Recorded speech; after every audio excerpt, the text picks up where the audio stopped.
tukiongea mambo ya mwaka 2027. Gladys, point zangu mbili za mwisho nataka kuweka.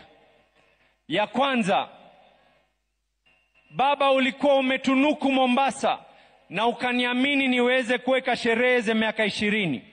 Ikifika Novemba, baba, Mombasa inafanya sherehe. Tunasherekea miaka 20 ya ODM na tunasherekea miaka yako yale ambayo kwamba uliweza kupeana.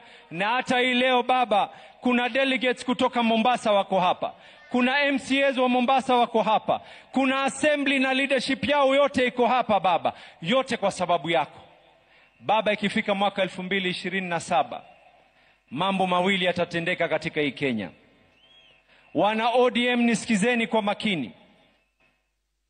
Mambo mawili yatatendeka katika hii Kenya na kuonesha nguvu zetu.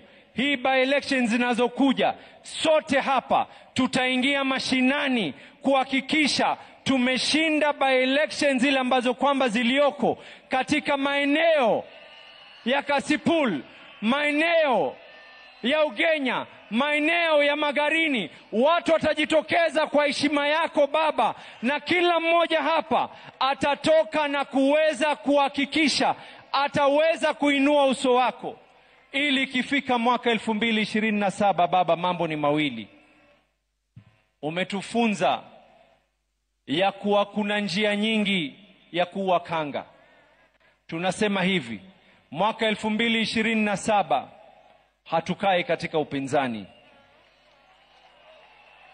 Mwaka 2027 we will not be in the opposition. Mambo mawili yatafanyika. Agosti tunapiga kura. September we are either in government or we are government. Joey! Joey! Joey!